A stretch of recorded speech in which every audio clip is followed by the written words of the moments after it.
What's up, guys? Welcome back to another episode of Behind the Facade.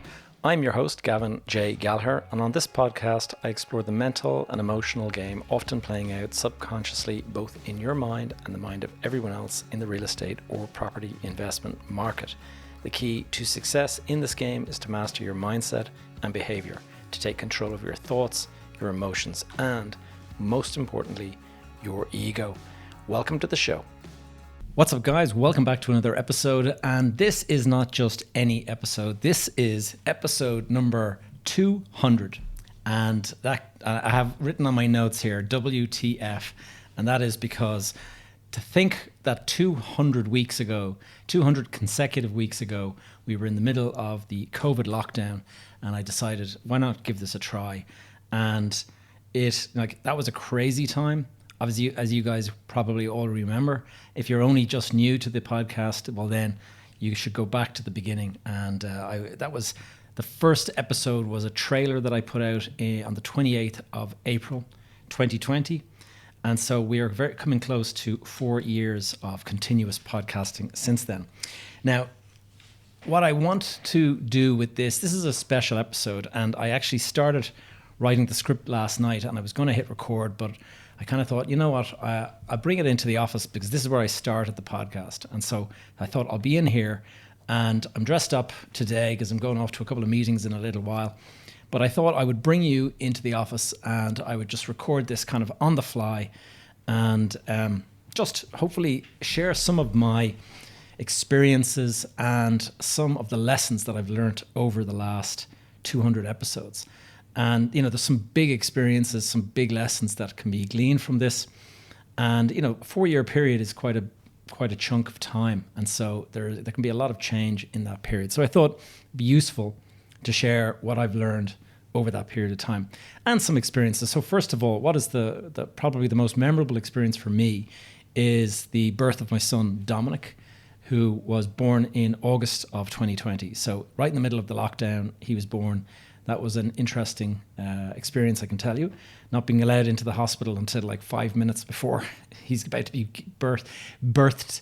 And so anyway, every time I look at my son, I kind of think to myself, wow, the podcast started just a little bit before that. So I can age the podcast very quickly just looking at him.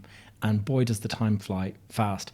Another thing that I can really celebrate about starting this podcast is just the amount of friends and connections that I've made by being on this podcast. And one of the things that I have not yet gotten used to, and I don't think I'll ever get used to, is being stopped by random people, strangers to me, but I am not a stranger to them. It's guys like you that are listening to the podcast. They see me when I'm out and about with family or whatever. They recognize me and they come over and they say hello, just, you know, introduce themselves, and they tell me they love the podcast or whatever. And honestly, never gets old. I really do enjoy it. So like if you ever happen to see me, don't think that I shouldn't be approached or anything. I really do enjoy meeting you guys. I like making the connection with you. So just wanted to kind of drop that in there. I have learned so much myself over this period of time. Like I'm in my 50s now. And so when I started this, you know, people kind of listen to all of my insights and my experience and stuff, and you think, wow, this guy, you know, knows everything. I don't know everything at all. I don't think that I know anything, and I'm constantly trying to learn. So one of the things that I have really sort of learnt and that I continue to learn is that you should never stop learning. And it's super important. Like if you think that you know it all, then your mind is closed to being educated, and your mind is closed to new concepts, new theories, all that kind of stuff. So it's important to keep an open mind.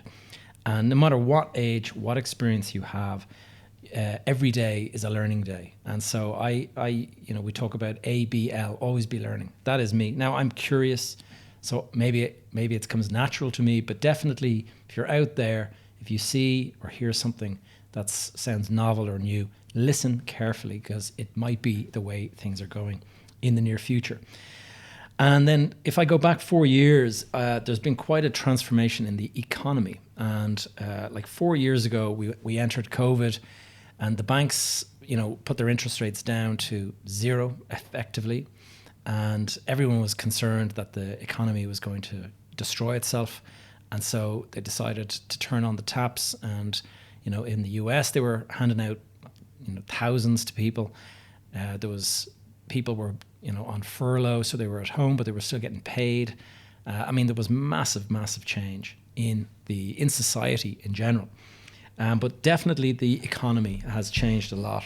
And obviously COVID has driven inflation, and then inflation has slowly, crept up. And now all of a sudden we're fighting inflation. And how do you do inflation fighting? You do it with interest rates. And so pretty much all the central banks around the world have all racked up rates to, 5% or whatever it is. And to go from 0 to 5% in the space of, 18 months or thereabouts, that is painful. And I think everyone listening will probably have some experience of feeling a pinch, feeling pain. And whether it's the inflation, go to fill your car up, it costs. Go to buy the groceries, it costs. Go to pay your, fuel bill at home, whether it's electricity or gas, whatever, it's costing more than it ever did before. And your mortgage is higher. Plus your rent, if you're renting, is higher. And so everything across the board has crept up, and we're all feeling it in some shape or form. And I remember warning people that this was coming. And I kind of thought to myself, am I putting myself out on a limb there saying that I believe that this is what's going to happen? Because, these episodes that I put out, they stay out. And so they don't always age well. But in that particular case, I think I've been proven correct. And I can remember saying, batten down the hatches, prepare for this because it is coming. And sometimes people don't always believe that, and they can be caught by surprise.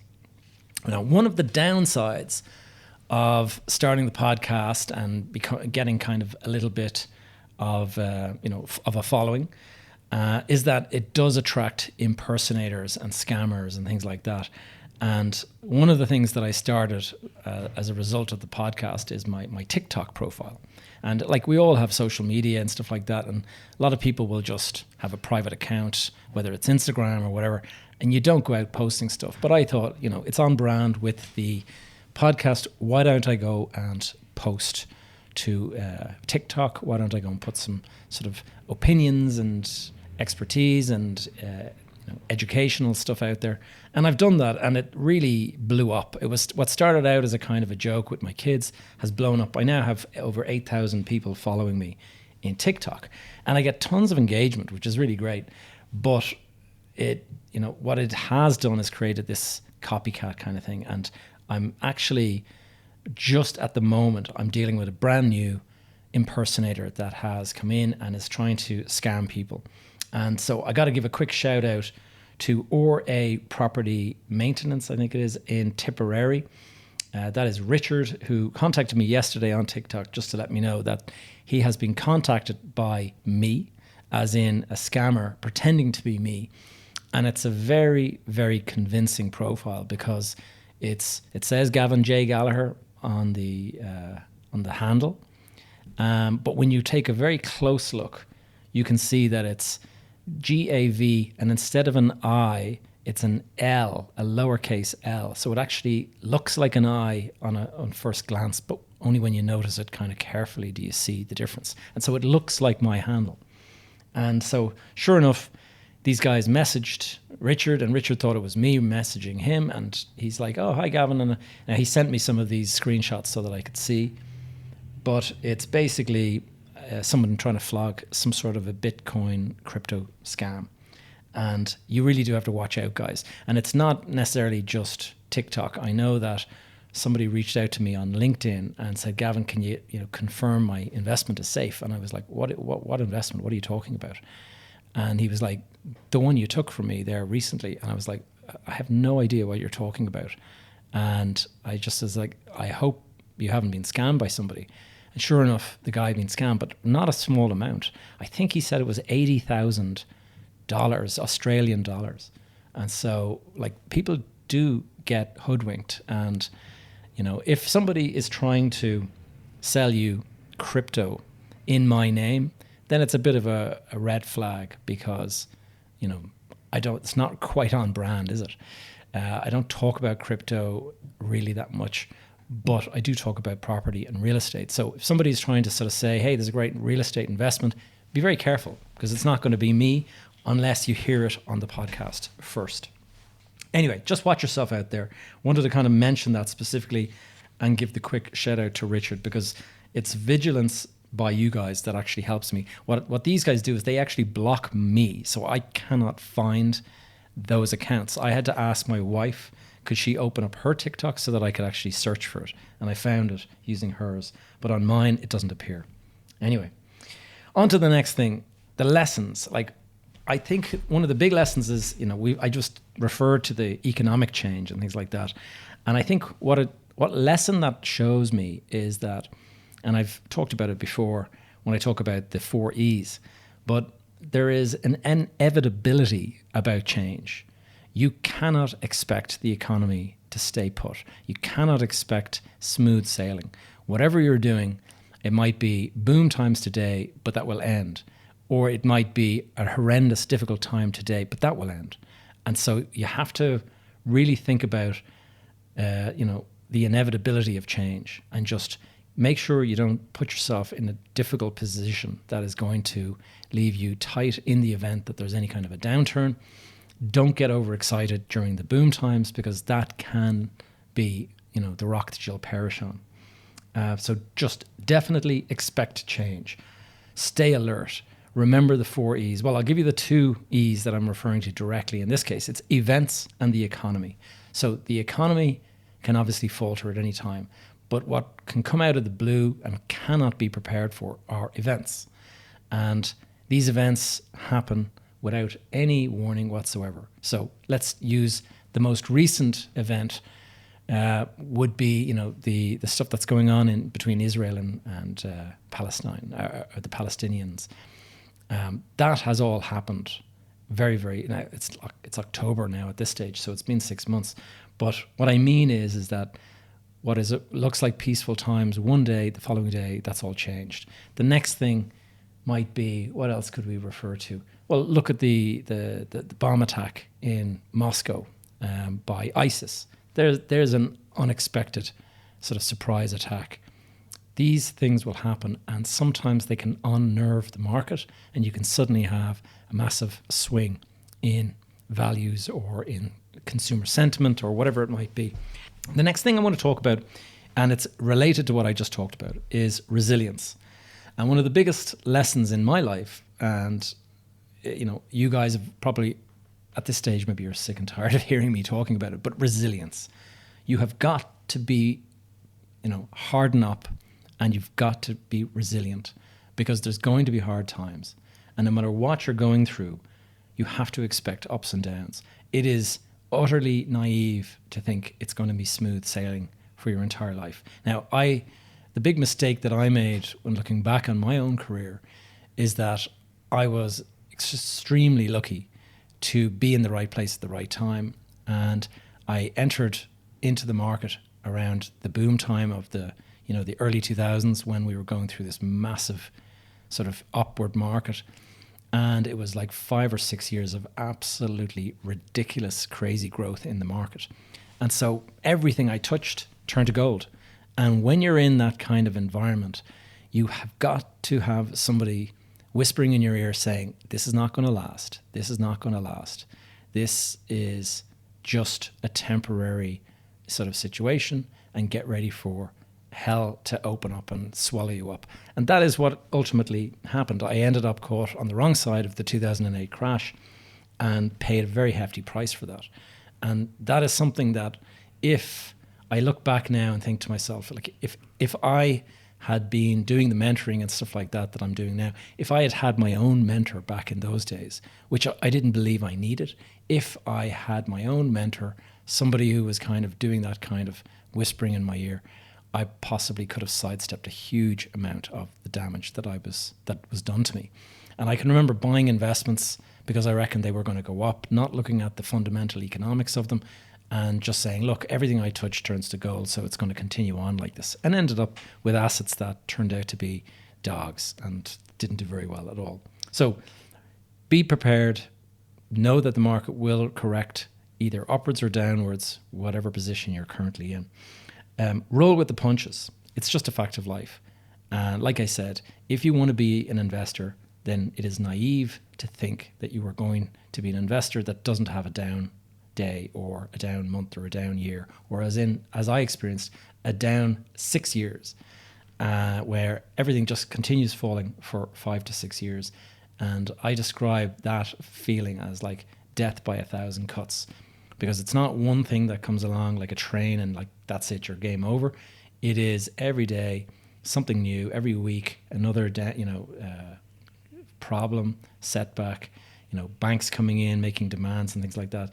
And then you're dealing with one bank, and then suddenly you get a letter and it's another bank asking for the same thing. And so it just accumulates, and it gets to the point like you can maybe tolerate that for a year or two, and like it's not pleasant, but it doesn't wear you down completely. But 5 years of it, man, that is tough going. And so I know a lot of you have experienced this before. So one of the things that I say about resilience, and I'm talking to the guys that have experienced this before and know what I mean by that 5 years of horrendous, just downward trajectory. And a few of you may have capitulated, and that is where you just sort of give up and say, do you know what, this is not for me. This game of investing is just not for me.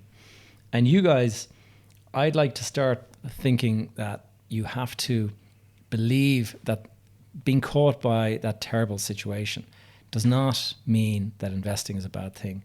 You do need to come back into the market, but you just need to obviously tread carefully. And there's various things that we can talk about in terms of mindset that will help you on that path. The victim mindset, as in looking back on what's happened to you and sort of feeling like somebody else is to blame, that it wasn't your fault, that you would have been grand if it hadn't been for the banks, all of that is unhelpful thinking. You need to, it's not going to serve you, that kind of thinking. You need to get into like a warrior mindset and think to yourself, you know what, I lost half of my net worth in that period of time. It's time to start rebuilding. And that's the attitude that I took. So the biggest takeaway of the last 200 podcasts or so, and indeed the dozens of guests that I had on, is simply your mindset. And that is one of the big reasons why I called this podcast Behind the Facade, is because there's kind of a double meaning there. Behind, like a facade of a building, what's behind it, what goes on behind the building. But also, we all have a facade. We all wear a certain level of emotion on our face. And we might say something with our facial expression, but we might be thinking something very different. And so you've got to think carefully about what's going on through your mind. Like, what are the stories that you're telling yourself? And sometimes we can become so used to telling them that we become blind to them. And so, in my view, the biggest determinant of success in almost anything is your mindset. Because your mindset is what is going to set you on the path to just keep on persevering, push through, keep on working at it. And there's an awful lot of, let me just get back to the naming of the podcast. So Behind the Facade, that was supposed to be a metaphor for what goes on behind closed doors, like what's going on in your head. And that's one of the reasons why the second part of my 4 E's formula is your ego and your emotions. Those are two of the things that can take you down. And your ego, in my case, it was very much my ego that got me into the big Spanish deal that screwed me up back in 2008. And if I had not gone down, if I had not allowed my ego to be stroked, if I had not allowed myself to be in search of what we call significance, by going out, a lot of the time, there's various human needs. And some of those human needs are certainty. Some of them are uncertainty, or sort of variety, we'll say. Another human need is significance. And then another human need is love / connection. And those are kind of 4 basic human needs that we have. And one of them is dominant in your psyche. And so which one is it? And I did an exercise over the weekend, and I was thinking about, if I look at myself today versus if I look at myself in 2005, we'll say, so quite a few years back now. But I was absolutely driven on significance. And the whole purpose of going after that massive deal in Spain was to do something, in my view, that was very significant, that would have been, impressive in the eyes of other people. And so I was chasing the approval of others, in a sense. But really, that's ego stroking. Like, that's me looking to be the big guy that did this amazing thing. And look at what it cost me. Like, it cost me years of my life and stuff. So have a think about which of those human needs is most dominant in your mind. Is it certainty? People like certainty. People like to know there's going to be a paycheck at the end of each month. People like to know that, well, I know, that I have my house, and that I know that the mortgage is under control. But then there's the uncertainty side. People don't like traveling the same path to the office every single day. People don't like to stay at home and never go on vacation and never travel or something like that. Like, there can be people out there who demand, like, their mental state is that they must get away. They must enjoy, travel the world. They must have a little bit of excitement in their life, a bit of adventure, whatever it might be. That might be the dominant part of your mindset. In my case, it was significance, chasing significance, and it cost me a lot. But have a think about that. Like, significance, me making a podcast, I guess there's an element of significance in that, but also there's an element of connection. And I love the connection that I have with you guys, with, my family, all that. So love and connection is another one. And so, having gone through what I've gone through, I would say that love and connection is probably a more dominant one now. And but there's obviously a strong element of significance there. But it's worth your while thinking about this. And your ego and your emotions, those are things that can get you into trouble. So it is important that you set time aside to just evaluate yourself and just say to yourself, okay, let's have a think now. Look at the stuff that I'm doing. Look at the things that I'm trying to achieve. What is the driver behind them? Is it significance, or is it just simply that this seems like a sensible thing to do? Try to kind of dig deep on your reasoning, and not a shallow reflection. You've got to go deep with some of this stuff, because sometimes it can be buried.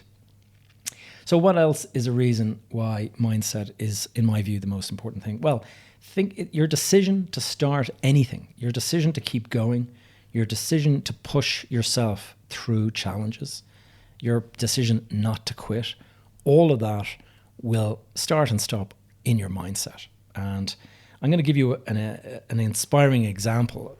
It's somebody that every single person probably on the planet knows. But I'll just give you a little bit of backstory, first of all. Like, if I was to say to you, you're going to invest in something, and you go and you speak to a bank, and the bank says, sorry, we're not going to give you the money. Do you give up at that point? Your loan application has been rejected. Do you decide, well, I guess investment is not for me, and therefore you walk away and decide to call it a day? No, of course not. That is kind of a ridiculous thing to say.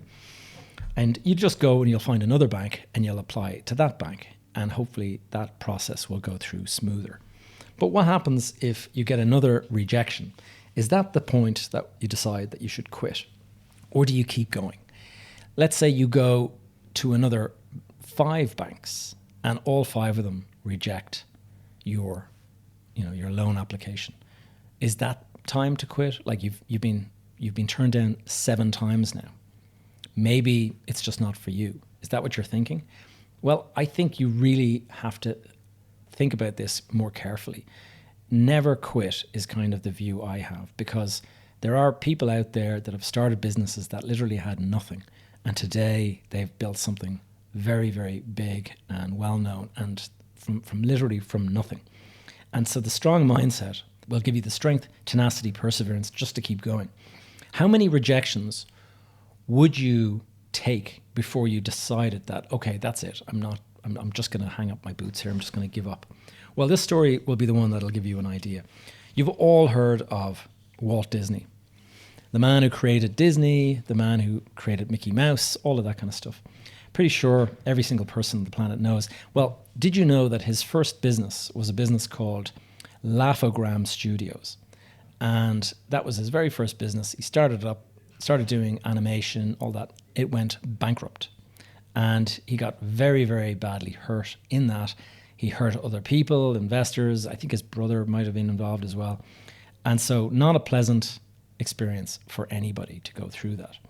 But he learnt from his mistakes, and he eventually started again and built what we now know as Disney. But that was best known for cartoons, for animation. We all know Mickey Mouse, Donald Duck, all that kind of stuff. But when he came up with the idea of creating the Disney theme parks, we all know Disney World and Disney Park. There's Disney World in Florida, and there's Disney. I think it's called Disney Park, is it, or something like that? There's a place anyway in Los Angeles as well, in Anaheim, I think it is. And then there's Disney Paris. So there's places all over the world that are Disney theme parks. When he started with the idea of building the Disney park in California, and I think it's back in the 50s or something like that, he had to go to 300 banks.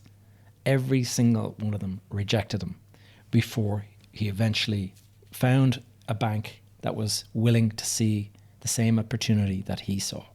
And today, as you know, the theme parks are one of the biggest business, but prior to him doing it, nobody had ever done it before. And so it was never done before. Therefore, if it hasn't been done before, well then it mustn't work. If it hasn't been done before, it's a novel idea, it's too risky. If it hasn't been done before, well then it couldn't possibly work. And this is where it's those guys that have this kind of vision that go out there. Now, if you have a vision, it's a great thing to have vision. But if you have vision and you don't have tenacity or perseverance, well then you'll probably never see your vision through. And so that is one of those examples that I like to give. And there's also other examples.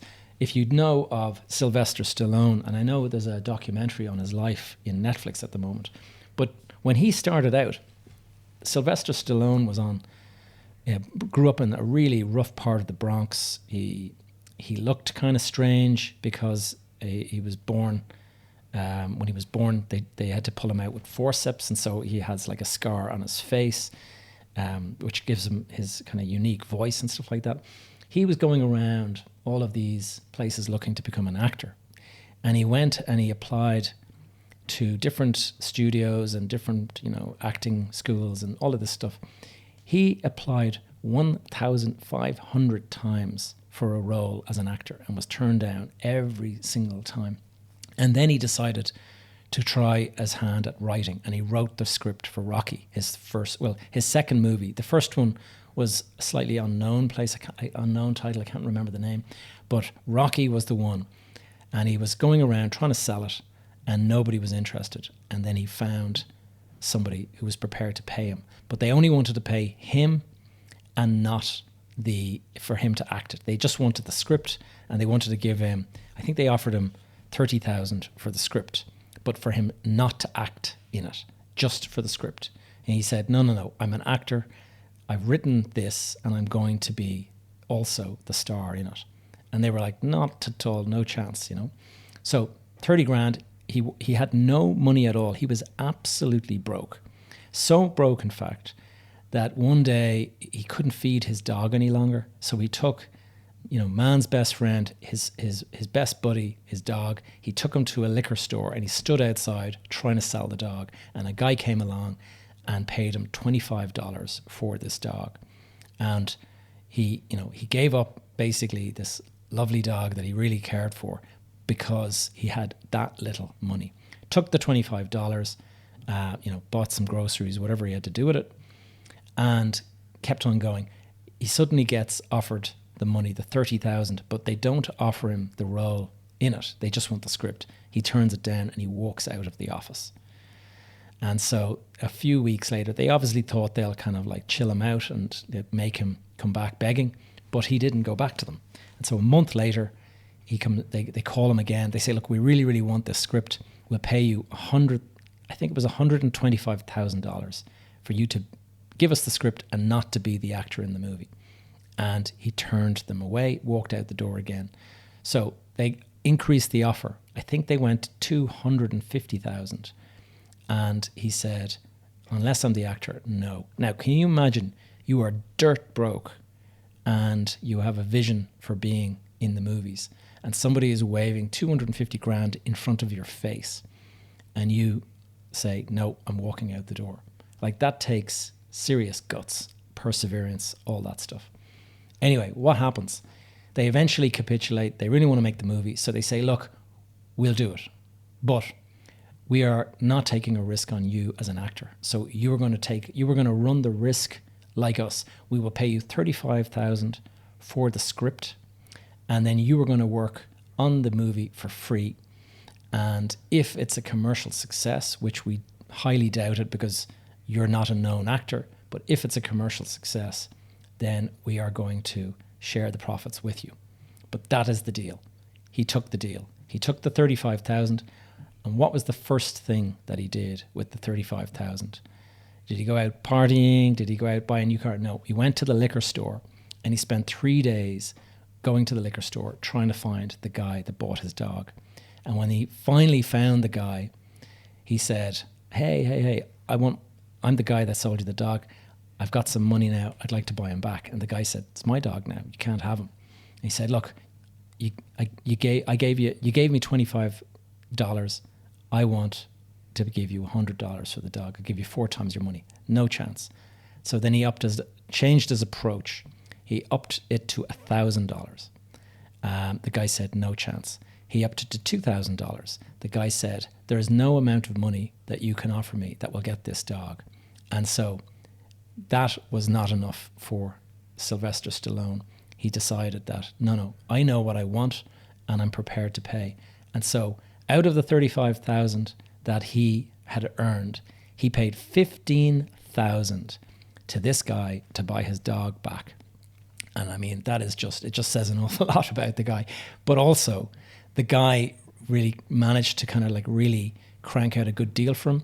The guy is in the movie himself. He actually got a role in the movie. And Rocky's dog that he paid 15 grand for is also in the movie. So there's a little bit of history, but there's an idea of perseverance. 1,500 interview rejections and walking away from stuff because it didn't fit with your vision. So guys, have a think about that. Your mindset is really the determinant of success. And if you have a weak mind, then the likelihood is you'll quit just before you reach the goal. And anyway, like guys, I hope you enjoyed it. This is my 200th episode. I wanted to give a little bit of feedback on my mindset, on my thoughts around mindset and all that kind of stuff. I'll be back same time next week with more stories, more insights, more guests related to real estate, investment, and of course, mindset. Talk to you soon, guys. All right, guys, one last thing before I go is the new accelerator program. I've done this. We've done multiple cohorts over the last couple of years. Got tons of great reviews from the guys that have done it. Go and check out my LinkedIn recommendations down at the bottom of my profile, and you'll see all of the clients that have written some pretty decent reviews of the program. But what I would like to do now is tell you that on the 1st of June, we are kicking off a brand new cohort, and this one is going to be awesome. It's going to have an in-person welcome event on the 1st of June. I'm going to be limiting the number of people in the cohort to 20. Usually in the past, I've kind of limited it to kind of 10 to 12, and that's a nice small number. But when you have 10 to 12, sometimes people are busy.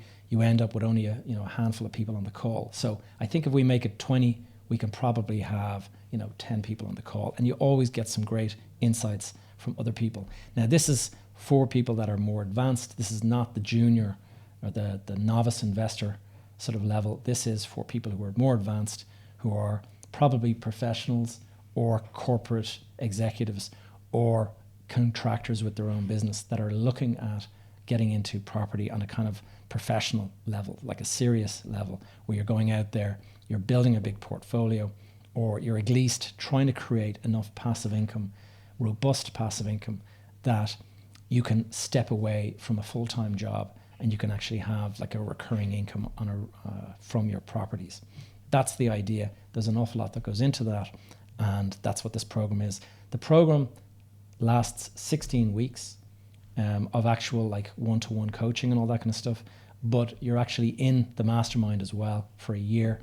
And there's all sorts of goodies that you get when you join my accelerator. So guys, I hope this is of interest. If you are interested, please do reach out. Let me know. I'm taking names already. We have 3 people signed up for the program, so there's 17 spots left. And if this sounds of interest, please do reach out and connect with me. Probably LinkedIn is the best place, but you can DM me on the on my Instagram. And I'm sure those of you who you know my email. If you've received any emails from me over the last few years promoting various things, then you'll know what my email is. So guys, speak to you soon. Thank you for tuning in to another episode of Behind the Facade. If you have any questions or topics you'd like me to cover in future episodes, please connect with me via the Facebook group that is called Behind the Facade Community. Alternatively, you will find me on social media. My handle is Gavin J. Gallagher. You can stay up to date with all of my content and the various projects I'm working on over on my website, gavinjgallagher.com. And while you're there, please do add your name to the Join My Tribe thing over on the right-hand side. This will ensure you're kept up to date via my weekly newsletter. All of these links are in the show notes below. That's all for now. I will see you guys in the next episode.